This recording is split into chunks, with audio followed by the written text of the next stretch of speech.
Bienvenidos a De lo Católico y Más, donde la realidad supera la imaginación. Hoy tenemos un invitadazo que le agradecemos mucho por el tiempo que nos ha prestado. Sabemos de sus múltiples ocupaciones y que bueno, nos haya dado este espacio, se lo agradecemos mucho. Monseñor Acero, iba a decir vicario episcopal, aparte de vicario episcopal, obispo auxiliar de nuestra Arquidiócesis Primada de México. ¿Cómo está? Muchos saludos y muy bien, muy contento de poder compartir contigo y con toda la audiencia pues estos minutos y la propia vida. Sí, exactamente. Oiga, un poquito cuéntenos sobre su historia vocacional, cómo es que le llama la atención ser sacerdote, el ir a la comunidad de los agustinos. Bueno, pues mi familia es católica. Mi acento me delata. Yo nací en España, en Valladolid, que curiosamente está muy relacionado con México, con la arquidiócesis, con Morelia, en la antigua Valladolid. Bueno, de esa ciudad, cerquita de Madrid. Y bueno, pues de una familia católica y comprometido, sí, pues con mis papás, con la religión y con sus creencias. A mi hermano y a mí nos llevaron a un colegio de Agustino Recoletos, un colegio muy grande, con campos de fútbol. Y ahí es donde, pues desde, 2 años y medio tenía, no tenía ni 3 años, me llevaron a lo que es el kinder, y del kinder ahí hasta pues lo que puede ser aquí secundaria, más o menos, estuve ahí. En secundaria a los 12 años, pues ingresé al seminario. Normalmente, en la Orden de Agustino Recoletos, se llama el Colegio San Agustín, ahí sigue, y en la Orden de Agustino Recoletos, los que eran del Colegio San Agustín y tenían vocación iban a Navarra a hacer la prepa, ¿no? Y yo, pues un poco por cabezonería, pues entré ahí a Valladolid. En el mismo colegio, en una parte, pues estaba el seminario. Y pues más bien era como aventura, por dormir en el colegio, también me gustaba el testimonio de algunos frailes, lo que nos hablaban de las misiones, un poco todo eso. En mi casa decían, bueno, Navidades regresa. Y pues ya desde ahí, desde secundaria hasta este momento, pues he estado siempre con los Agustinos Recoletos. Estoy en la asociación de antiguos alumnos de ahí, del Colegio San Agustín, pero bueno, pues ya a partir de ahí toda una andadura, ¿no? Todo, pues el dejar caminar a Dios en mi vida, porque eso es una vocación, ¿no? Dejar caminar a Dios en la vida de uno, que puede ser como sacerdote, como religioso, que puede ser como religiosa o simplemente como padres de familia. Sí, exactamente. Y un poquito esta parte como, digamos, la diferencia entre el diocesano y usted como agustino, porque ahorita, por ejemplo, ¿no? Comentaba esta parte, ¿no? En Navidad, que a lo mejor regresaba a casa. No sé si en Navidad dentro de los agustinos era como un periodo vacacional en casa, ¿no? Y después regresar nuevamente, porque de alguna manera en el ámbito diocesano, de sacerdotes diocesanos, pues hay esta oportunidad como de cada fin de semana ir a casa. Sí, bueno, que nuestro seminario, el seminario menor, íbamos a casa todas las Navidades, por supuesto, y luego también pues ya después como profeso simple de votos temporales y como votos solemnes, como votos temporales, mientras era la época de formación, íbamos después de Navidad. Y luego como votos solemnes solíamos ir también en votos solemnes ya cuando llego aquí a México, voy después, a partir del 2006, 2007, ya voy a Navidades, ¿no? Antes pues cada quien cuando es de votos solemnes elige su tiempo. A mí me gusta elegir la Navidad porque es cuando pues puedo ver no solo a mis padres, sino a mis hermanos, disfrutar con mis sobrinas, pues nos juntamos, ¿no? Es más fácil en Navidad. Y la fiesta y el clima, el invierno me gusta, las nieblas de donde soy, las heladas, pues esos son pues momentos en donde también me gustan. Y pues sí, como sacerdote diocesano, como pues, religioso, necesitamos de nuestra identidad y de nuestro origen, que es la familia. Pobre aquel sistema formativo que no tenga unos días para estar con la familia, ¿no? Los fines de semana, pues en la vida religiosa, pues es con la comunidad. Sí, alguna oportunidad o alguna excepción puede haber, pero normalmente es la comunidad y el tiempo de vacaciones en tu casa. Ah, ok, muy bien. ¿Y cómo llega a México? A México llego un 2 de septiembre del año 99. Sí, y llego allá porque pues resulta que el provincial de aquel momento pues me dice, pues yo creo que es mejor que vayas a México, que vayas a la parroquia de Guadalupe de los Hospitales, en la colonia Doctores, en la Ciudad de México, porque ahí ha habido un cambio y necesitan a uno, ¿no te importa? Pues no, mis padres no son mayores, son jóvenes, yo estaba con 25 años, bueno, pues yo creo que puedo ir perfectamente, ¿no? Es el momento. Entonces vine a México el año 99, hasta ahora sigo aquí. Hubo un periodo que como religioso, pues yo ya terminaba mi ejercicio de coordinador, responsable de las comunidades como vicario provincial aquí en México, de México y Costa Rica.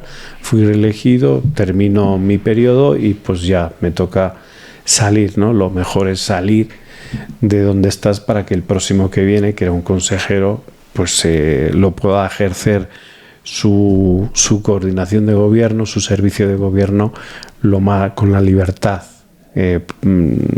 posible, ¿no? Con la mayor libertad posible, para que nadie pueda decir que pues es que está el anterior. Entonces pues yo salía, el general me invitó a estar en la comunidad de Madrid, una comunidad de la Curia General en donde se dedican a más cosas técnicas y a la vez pues ayudar al Consejo General en ciertas disposiciones que se tuvo en el capítulo general. Y pues estoy allí que 3 semanas hasta que me llegue la noticia que bueno, pues el Papa me ha designado como obispo auxiliar aquí en la Ciudad de México.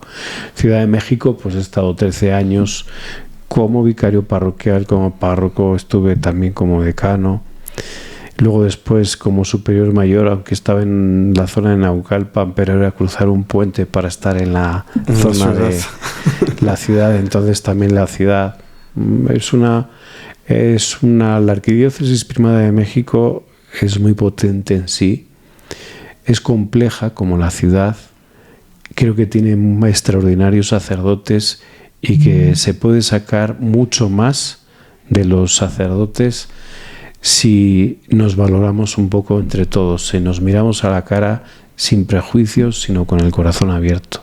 Ok.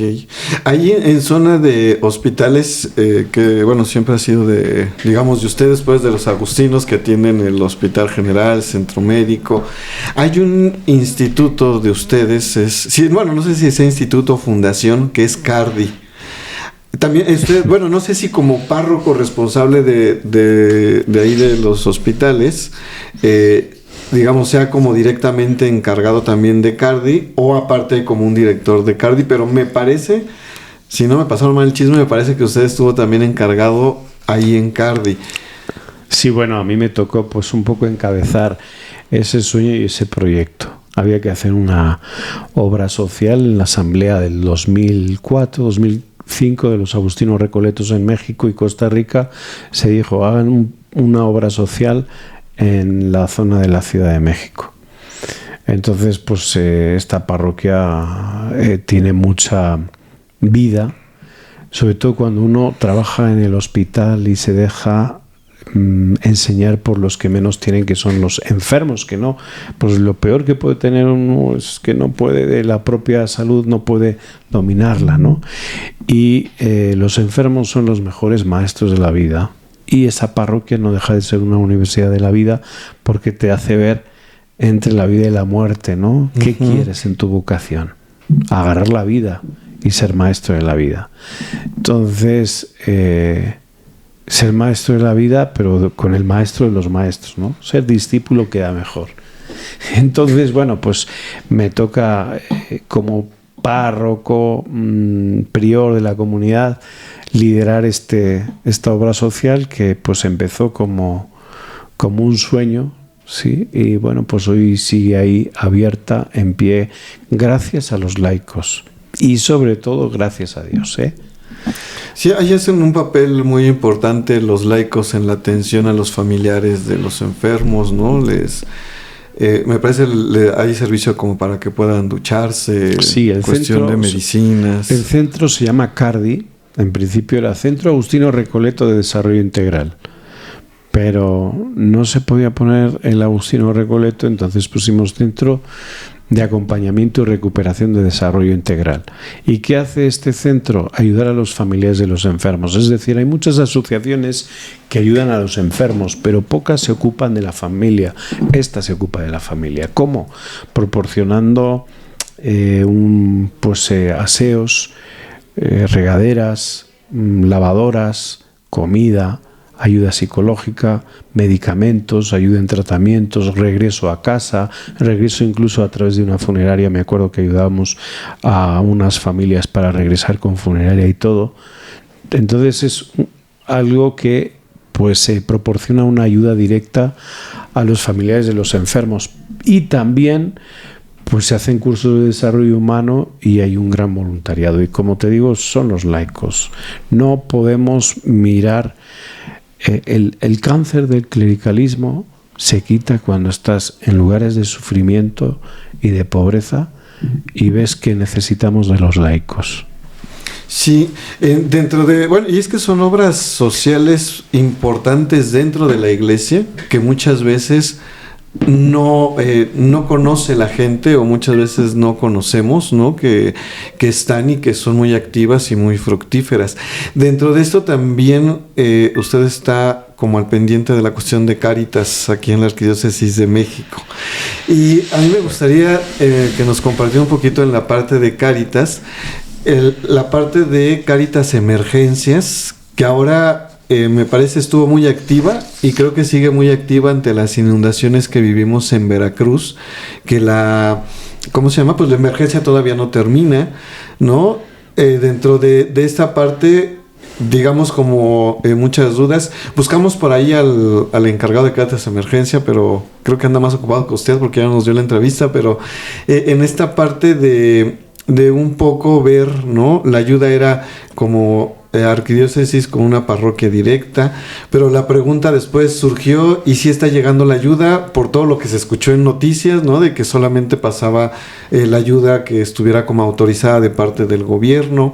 En esta parte de esta emergencia, digo, no es la primera que atiende Cáritas Emergencias, ni la última que atenderá, pero en esta parte, esta cuestión también social, que también se sostiene de laicos, que también es para ayudar a la gente.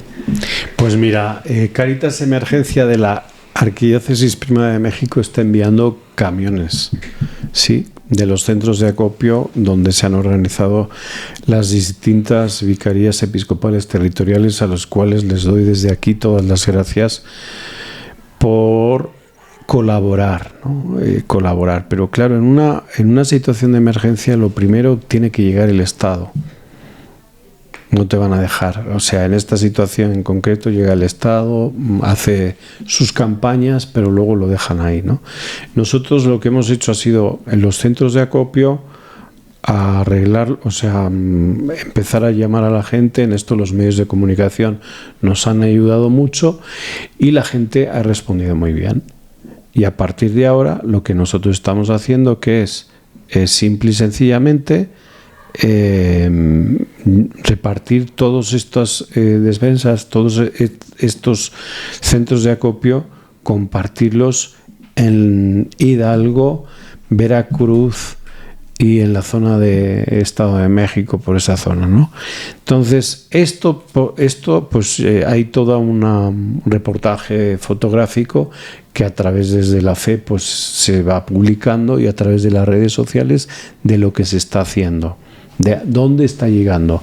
Está llegando a comunidades donde no ha llegado el gobierno, pero llega a la Iglesia. Entonces esto es creo que lo genial, ¿no? Que estamos ayudando a la gente que verdaderamente lo necesita. Y para mí, pues quizás lo que hace falta es también aplicar protocolos para una mejor transparencia y rendición de cuentas, ¿sí? Y esto es con la evaluación. La evaluación es un proceso de mejora continuo. Entonces la evaluación nos va a decir, bueno, quizás tenemos que darle mayor prioridad en los medios de comunicación, el ver que toda despensa ha sido entregada a las familias más necesitadas. Claro, en algunos lugares no se ha podido acceder y se llegaba a la parroquia, y al párroco se le decía envíanos fotos, y a veces el párroco, tan desbordado de trabajo, sobre todo en esta situación de querer levantar la comunidad, pues no le ha dado tiempo. Pero sí me consta que todo esto se está entregando en un momento ya de gran necesidad, porque pues todos sabemos por los medios que no han llegado a todos los lugares, y nosotros lo que queremos es llegar a todos los lugares.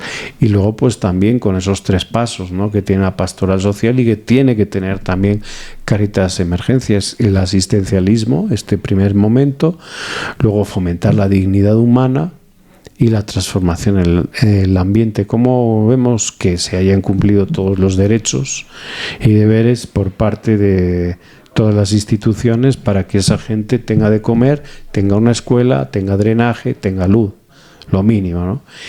Y la transformación del ambiente, bueno, ver qué más se puede hacer. Esto se hizo con Otis, y esto es lo que queremos hacer también en el Estado de México, en Hidalgo, en Veracruz, y en una zona que es Querétaro, Estado de México, que también fue afectada. Es que claro, lo que sale en las noticias es una cosa mínima a lo que realmente rebasa lo que es la realidad.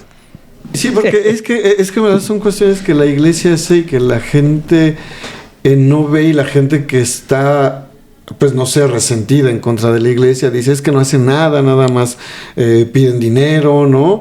Y cuando hay toda una labor, ¿no? Desde, bueno, aquí hablando de la Ciudad de México, la que es de México, hacia estos lugares, ¿no? Donde se vuelve uno sensible.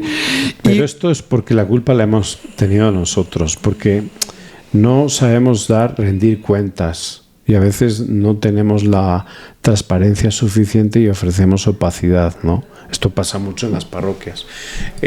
Vamos a arreglar las luces de la parroquia, y se hacen dobles colectas, pero luego no se da con un consejo de asuntos económicos la respuesta: esto es lo que he recaudado, esto es el presupuesto, esto se ha pagado. Cuando tú tienes un grupo de gente que te ayuda a los asuntos económicos, te ayuda a transparentar, y entonces no solamente tienes una economía ordenada, sino tienes más fieles porque creen en ti. No perdemos credibilidad. Y la otra es porque nuestras narrativas son: vamos a hablar hoy del corazón de Jesús. Qué bueno que se ha hablado del corazón de Jesús, pero esto no es la necesidad de la gente. La necesidad de la gente es vamos a mostrar lo que hace la Iglesia en una situación de emergencia. Vamos a mostrar lo que hace la Iglesia con los migrantes, con las madres buscadoras, con las personas que están en la trata en Tepito y en otros lugares. Eso es lo que hay que mostrar, el trabajo de la Iglesia. Y no por un ego, un orgullo, sino porque es que esto es lo que quiere la gente ver, que alguien se ocupa por los que la sociedad se olvida. Sí, y al final mostrar este rostro de Dios que es amor, y en esta caridad hacia el prójimo. Un poquito más para cerrar este punto de lo de Cáritas Emergencia. Son 3 los lugares de acopio, ¿no? Que es en Aragón, ahí en Bahía de Mangueira, ¿no? Y el otro no sé si es la Iglesia de la Esperanza. De la Esperanza, sí. Ahí en la Sexta Vicaría, en el sur. Y luego pues también hay otros lugares en donde lo llevan, ¿no? Hay algunas parroquias que han hecho su centro de acopio y luego lo llegan al lugar más cercano. Está muy bien. Lo importante es que cuando yo doy, me duela. Sí, claro. Porque como cuando me duele, doy con amor. Y esto lo decía Santa Teresa de Calcuta, ¿no? Entonces, no es, y tampoco es rascarme el bolsillo, doy esto y ya, ¿no? Sino dar mirando a la cara al pobre. Sí. Dar escuchando su historia. Sí, mi pregunta era precisamente eso. Hay parroquias que han dicho, bueno, tráiganlo y nosotros lo llevamos al centro de acopio, ¿no? Pero también a lo mejor hay gente que no ubica estos centros de acopio o le quedan lejos y en su parroquia, en su comunidad no han hecho como esta labor, y entonces la gente a lo mejor puede llegar y decir, aquí lo dejo en la parroquia, ¿no? Y ya ellos lo llevarán o Cáritas irá. Eso también está siendo factible, o si hay como que buscar directamente el centro de acopio o la parroquia que esté llevando. No, eso es factible. Okay. La cuestión es que todos colaboremos. Sí, ahí al párroco le tocará avisar que bueno, que a lo mejor es mínimo 1 o 2 despensas, pues, o algo así para que pueda pasar por él o él pueda llevarlo. Ajá. Así, sí, lo importante es que demos, ¿no? Que no perdamos nuestro ser solidario que sale del encuentro con Jesús, porque esto también es importante. No somos una ONG, nosotros somos una iglesia que ama al que está en situación de pobreza y vulnerabilidad, el amor a los pobres, ¿no? Esa es la primera exhortación apostólica de León XIV, Dilexite. Bueno, pues esto es desde el amor a los pobres. Y créanme que son los pobres los que nos evangelizan. Las situaciones sencillas, las de humildad, las de reconocimiento de la dignidad humana, esas son las que nos evangelizan. Todo lo demás al final es mundanidad espiritual. ¿Y qué es la mundanidad espiritual? Cuando yo me ocupo más de las velas que del corazón del hermano. Cuando estoy todo el día hablando mal de los hermanos y más de mis hermanos sacerdotes y no viendo que son un don y una oportunidad para crecer personalmente. Cuando estoy siempre liado en los chismes eclesiales, eso al final no nos lleva más que a un vacío vocacional. ¿Cómo podemos estar metidos en unos chismes eclesiales cuando hay tanta necesidad? Entonces yo cuando visito una casa albergue, cuando el otro día estaba con las familias buscadoras o hace un momento viendo cómo pues han montado en una parroquia unas regaderas para los pobres, yo salgo diciendo ¿de qué me quejo? O sea, yo tengo que ser puente, pero tengo que ser puente en la arquidiócesis y primeramente en mi vida. ¿Sí? Cuando estamos con muchos malestares vocacionales es cuando hay mucho malestar también en la boca y en la lengua. Y la lengua es espada de doble filo. Y no podemos engancharnos a ser filosos con los demás y laxos para uno mismo. Creo que la rigidez no lleva más que a la distancia y a crear muros. Y hoy estamos, lo digo una y otra vez, llamados a tender puentes, derribar muros y sembrar reconciliación dentro de la iglesia y mucho más fuera. Sí, exactamente. Esta reconciliación interior es muy importante. Y dentro de esa parte, ahorita mencionaba lo de que ha tenido esta reunión con las madres buscadoras. Situaciones muy complicadas, ¿no? Porque siempre los que están buscando, pues siempre esperan, ¿no? O tener el anhelo de después de 2 años, 5 años, quizá más, poder encontrar a su familiar vivo. El que no haya un cuerpo es una situación de duelo muy difícil, ¿no? Pero usted cuéntenos más de esta experiencia que tuvo, porque, experiencias muy difíciles, ¿sabes muy cómo fuertes? me encontré con las madres buscadoras? Porque vinieron aquí, precisamente a este lugar, a decirme que querían una misa, pero no podían pagar no sé cuántos 1.000 pesos en la basílica. Esto te habló, yo llevaba meses de obispo, ¿eh? Entonces yo les dije, no, esta misa la hacemos y va a ser una Eucaristía que voy a procurar que la presida don Carlos. Entonces hicimos esta Eucaristía y luego después me fui con ellas y fue un encuentro muy para mí como Javier, ¿no? Como religioso, como ser humano, como sacerdote, como obispo, pues fue un encuentro que me llenó mucho y dije, no, estas mujeres están solas. Nosotros tenemos que estar con ellas como iglesia. Y a partir de ahí, una vez al mes, pues me encuentro con ellas. Y esta última vez, pues, okay. A la arquidiócesis se escucha a las madres buscadoras una vez al mes. Eso no se cuenta. Se cuentan otros chismes. Te digo, cuando uno está en lo que tiene que estar... Yo le puedo contar otros chismes de la arquidiócesis de México, pero no esos. No. Cuando estamos en lo que tenemos que estar, cuando estamos con Dios, cuando somos cercanos a Dios, somos cercanos a los presbíteros y cercanos a las realidades del pueblo de Dios. Y esta es una herida que traemos como sociedad, porque las hemos dejado solas. Bueno, en la última reunión, pues ellas hablan y se quejaban de cómo hay sacerdotes que no quieren nombrar a su hijo desaparecido. Sí. Cómo hay sacerdotes que por nombrar al hijo desaparecido incluso van y, pues, cuántos de estipendio y no les dejan a veces ni colgar la foto.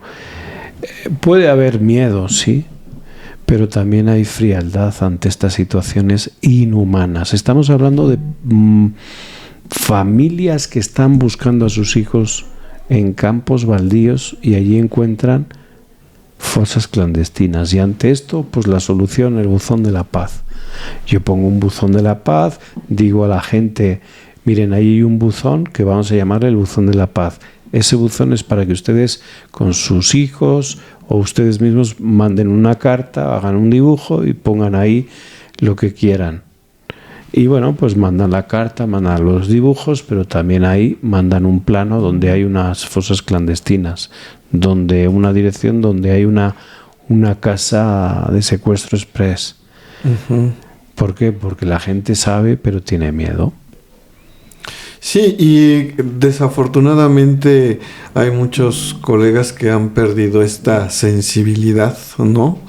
Y como dicen, ¿no? El no poder hacer una celebración porque, pues en lugar de 1,000 pesos nada más tengo 100, ¿no? Es una cuestión también que como presbíteros, ¿no? Como párrocos se tiene que cambiar, que ser sensible también, o más bien ser sensible a la necesidad del otro y no sensible a mis necesidades. Claro. ¿Qué te ocupa más?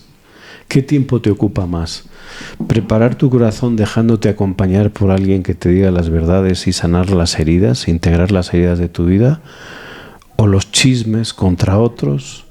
¿O la preocupación por tener el mejor carro, la mejor televisión en Smart TV? ¿Qué te preocupa más en tu vida? ¿Cuánto tiempo le dedicas al chisme y cuánto tiempo a estar a solas con Dios? Yo creo que son preguntas esenciales que sin miedo nos tenemos que hacer, que preguntar. ¿Qué hablas con tus sacerdotes? ¿Hace falta una botella de alcohol para hablar con los sacerdotes de la propia vida y del propio corazón? Yo creo que no. Hace falta un corazón abierto sin prejuicios. La gente en los foros y en las asambleas nos decían hay que escuchar y que tiene que ser una escucha empática, ¿no? ¿Realmente estamos trabajando desde una empatía interior o hay una desafección de la realidad, de las cosas, de los hermanos? Sí es cierto que hay personas que están tan enfermas que son antisociales y antipáticas, ¿no? Muy bien el término antipático, ¿no? Y hay estas personas, pues cuanto más expuestas al público, ellas se muestran allá, pues en cualquier lugar, una oficina, una parroquia, más corremos el riesgo de que no solamente hablen mal, sino que nos generalicen a todos y de que revictimicemos en algunos casos heridas de personas a las cuales no tenemos derecho. Nosotros estamos llamados a ser apóstoles de la misericordia, no jueces implacables de las historias de los otros. Entonces, para esto se necesita y se requiere una cercanía ante Dios y sobre todo saber perdonar y saber sonreír. Hay personas que tienen una lista hasta de cosas que les han hecho en el seminario. ¿Dónde está el perdón de Dios?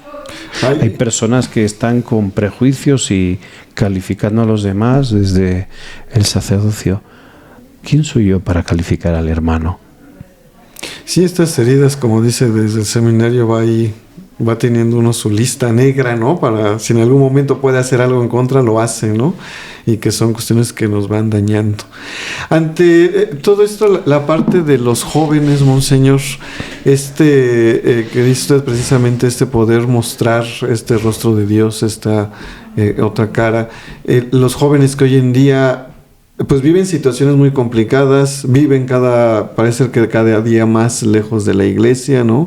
Por ahí un padre me decía, yo les invito a los jóvenes a que me vayan a criticar a misa, ¿no? Dice, no vayan a misa o si no quieren ir o a dormirse, sino vayan y critíquenme a misa para que yo también pueda pues mejorar, poder atraerlos, poder estar más. En esta parte que es una cuestión que vamos viviendo difícilmente como iglesia, que eso también, estas crisis también hacen que las vocaciones sacerdotales se vayan reduciendo. Mira, a los jóvenes los hemos dejado solos.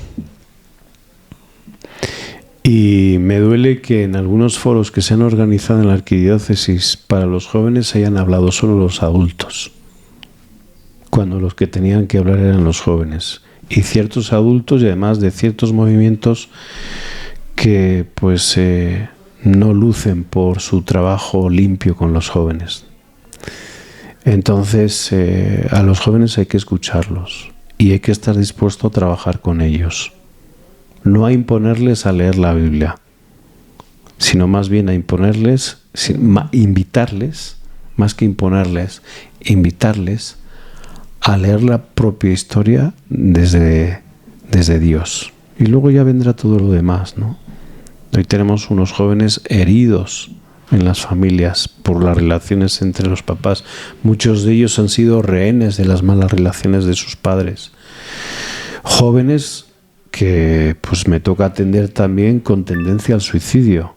Hemos tenido hace poco una misa con las familias que son víctimas del suicidio y con personas que tienen esta tendencia, y la mayor parte son jóvenes porque han perdido el sentido de sus vidas, pero es porque nosotros no hemos hablado un lenguaje concreto con ellos, y es porque no hemos sabido estar con ellos desde nuestra mentalidad, respetando su cultura.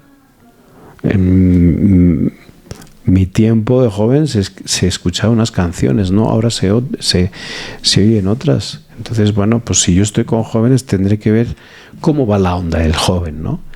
¿Qué es lo que más escucha en Spotify? ¿Qué es lo que en este momento le inquieta la inteligencia artificial?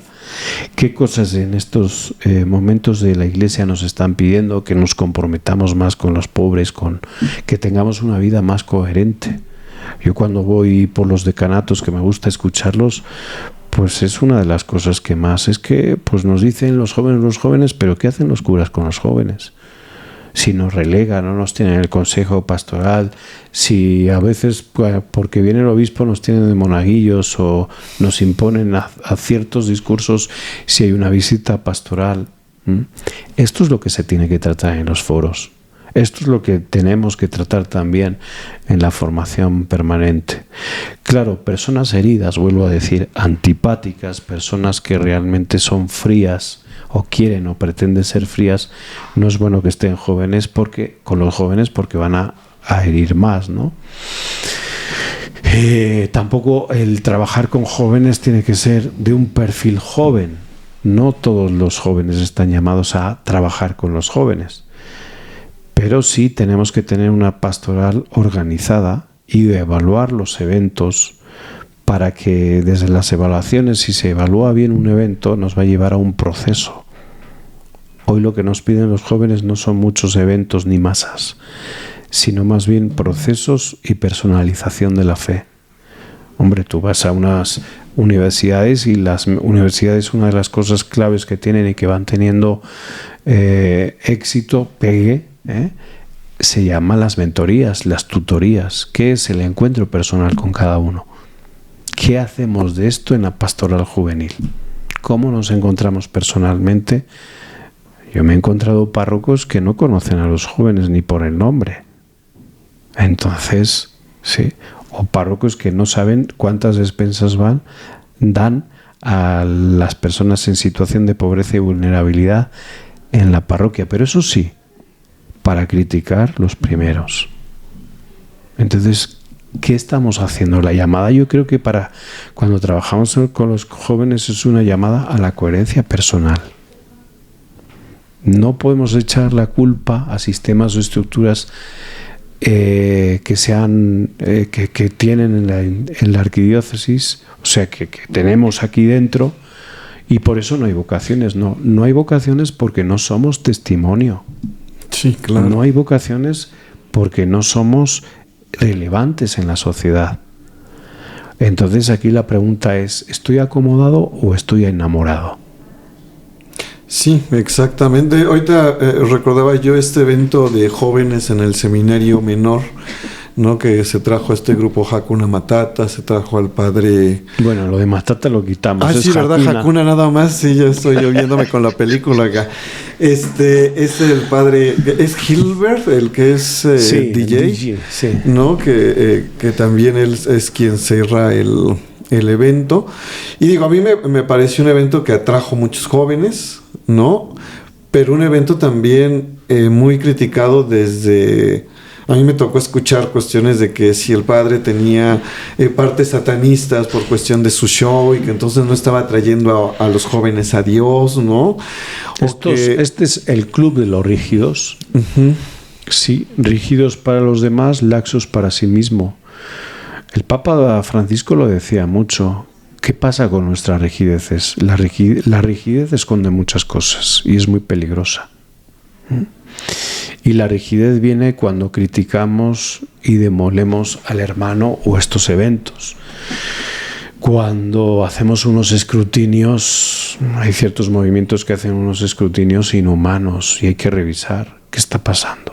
O sea, nosotros estamos predicando la dignidad humana y resulta que somos los más inhumanos dentro de nosotros, ¿no?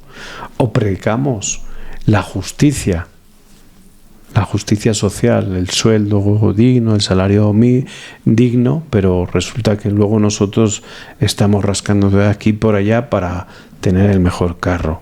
Es que yo creo que la pregunta es esencial. ¿Estoy acomodado o estoy enamorado de Dios?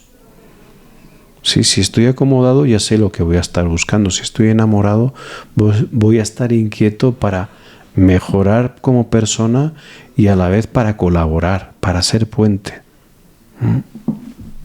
Sí, exactamente. Eso nos falta, o no sé, en algún momento se pierde esta parte, ¿no? Y como dice usted, o se acomoda uno, ¿no? O pierde esta esencia de poder ser puente con los demás. Es que se acomoda uno, ¿por qué? Porque deja de ser acompañado. El acompañamiento para mí es fundamental y todo sacerdote pues lo tendría que tener como una obligación moral. ¿Por qué? Porque nosotros acompañamos a otras personas. Sí, es un poco como la cuestión de los psicólogos, ¿no? O sea, el psicólogo, siempre dicen eso, ¿no? El psicólogo tiene que tener a su psicólogo dicen ellos, para no hacerse daño, ¿no? Y en la misma parte, si uno acompaña a las personas también. Pero creo que a mí sí me ha tocado también ver que nos da mucho miedo el poder acompañar también a personas, el acompañar procesos, ¿no? El ayudarles a cerrar ciclos. Por supuesto, porque un acompañamiento confronta. Un acompañamiento profundo confronta. Y te hace tocar pues esferas de tu vida. Cada día, pues, nuestra vida es dinámica, entonces es como el lenguaje, ¿no? Nuestra lengua es dinámica, va cambiando las expresiones, nuestra vida cada día también va cambiando, entonces desde diferentes aristas tú lo que haces es trabajar. ¿Y quién te hace trabajar? Aquel que estás acompañando. Yo te decía al inicio de esta entrevista que pues los enfermos, pero también son los jóvenes, también son las madres buscadoras, son los que he visto hoy, las personas de situaciones de calle que he visto ahí en la inauguración y bendición de estas regaderas. ellos son los que cuando tú los acompañas te van tocando las aristas y entonces vas diciendo, no, yo tengo que trabajar más por aquí, ¿no? Sí, siempre es una ayuda mutua. Un poquito en la parte que hace rato nos compartía cuando le llega el aviso de que usted ha sido nombrado obispo. ¿Eso cómo lo vivió usted? ¿Cómo fue? ¿Ya lo sabía? ¿Ya no, por ahí? Digo, yo le pregunto porque dentro del, como dice usted, dentro de los chismes de la arquidiócesis, ¿verdad? O los chismes del clero, siempre de repente no falta, ¿no? Quien dice, es que a mí me preguntaron, ¿no? Y entonces empieza a hacer, ¿no? Y después resulta ser que sobre el que le preguntaron, pues nunca salió obispo, ¿no? Entonces, y luego a veces quien dice es que sí, ya por ahí le habían dicho que lo estaban, como censando, como viendo por dónde estaba, a ver si era obispo. ¿Usted cómo vivió este nombramiento? Pues mira, yo lo viví con una sorpresa terrible, porque pues yo me había ido ya de México e iba ya nuevamente a España. Llevaba 3 semanas. No me había enterado nada de esto. Yo no sabía nada de esto. O sea, cuando lo nombran obispo no estaba, o sea, digo, lo que nos contó usted, ya había salido pues a España. Llevaba 3 semanas destinado en la comunidad de la Curia General. Hay una comunidad en Madrid. Estaba allí para ayudar al Consejo General y al Prior General, que ellos están en Roma, ¿no? Pero es una, vamos a decir, como una comunidad que se dedica a cuestiones técnicas y pastorales de la orden, en los 22 países donde está la orden. Bueno, pues yo estaba ahí, pero para nada, yo estaba ya con mi calendario y tal, yo en otro chip totalmente diferente. Y no, nadie ni me dijo, ni yo, ¿qué va? Estaba, además, era después de la pandemia, había terminado ya el segundo ciclo de mi servicio en la orden como superior, como responsable. Estaba en otro chip totalmente diferente. Cuando le llega el anuncio, regrésese a México, que es nombrado obispo de auxiliar de allá. Oiga, ¿y usted qué es agustino? La pregunta que ¿cómo se llama? Que no puede faltar. Su relación con el Papa León. Digo, como agustinos, bueno, primero son diferentes. Usted es agustino Recoleto y él es agustino de San Agustín, de la Osa. De la Osa, ajá. Osa y Oar.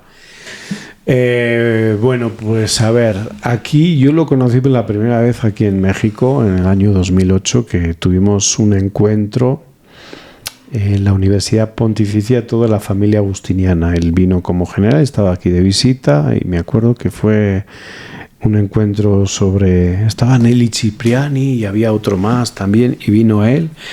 Nelly Cipriani es un gran agustinólogo y era un encuentro de familia agustiniana y muy sencillo, estaba por ahí, bien, ¿no? El general de la OSA, ok.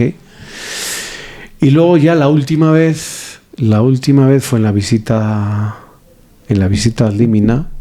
Antes, unos meses antes de la visita ad limina, en lo que era ¿cómo se llama la semana esta de los obispos jóvenes? Le dicen el baby bishop, son una cosa así. Bueno, la cuestión es que él llevaba meses también ahí en Roma, ya llevaba él desde el 2015, curiosamente el 2015 fue, después de general, fue nombrado obispo en Chiclayo. Algo había oído de los frailes nuestros, porque ahí hay comunidades en Chiclayo nuestras, en Perú, pero bueno, luego a los meses, a los años 2022, 2023, yo estaba ya nombrado y tal, y pues él está nombrado como presidente del dicasterio de los obispos, ¿sí? Se le nombra el 22, creo que fue, y coincidimos en la primera semana de formación de obispos jóvenes, que son los obispos de todo el mundo, que en menos de un año pues tienen que ir vas a esta formación, que está muy bien, porque te da una dimensión y unos aspectos, sobre todo de convivencia y de Iglesia Universal, y algunos aspectos que están muy bien trabajados, ¿no? Y él estuvo ahí toda la semana, y ahí es donde pues pues coincidimos, tú eres el Recoleto de México. Y sí, pues ya, ¿no? Sí, enseguida me ubicó y ya, pues ahí le pregunté, ¿y no echa de menos Chiclayo? Y me dice muchísimo, llevaba meses ahí. Y luego pues fue en la visita ad limina también con el cardenal, don Carlos, estaba don Francisco Robles, también nos saludamos, ¿qué tal? ¿Cómo te va? Pues muy bien, ahí vamos, pues ánimo y ya, ¿no? Pero bueno, no más, una persona totalmente sencilla, tímida, bueno, lo que vamos viendo, pero sí con las cosas muy claras, ¿eh? Una iglesia pobre y para los pobres, un misionero que sabe lo que cuesta la luz, el agua, el gas en una parroquia y que sabe lo que es colaborar con la diócesis cuando es una diócesis que es pobre, ¿no? O cuando tienen situaciones de emergencia, como Chiclayo tuvo unas situaciones de emergencia con inundaciones. O sea, es una persona muy completa, muy capaz, a la que tenemos que ayudar. Sí, que ha sido tocado, ¿no? Precisamente en situaciones, pues límites, ¿no? De la vida, que quizá en el ministerio sacerdotal uno no piensa encontrarse o no quiere encontrarse, ¿no? También. Sí, exactamente. Y yo creo que las comunidades parroquiales no las tenemos que catalogar de primera o de segunda, como el servicio que hacemos en la arquidiócesis, ¿no? Como vicario y párroco, no. Uno sirve. Todo además, Dios lo da. No hay que aspirar a más que simple y sencillamente dejarse amar por Él. Sí, exactamente.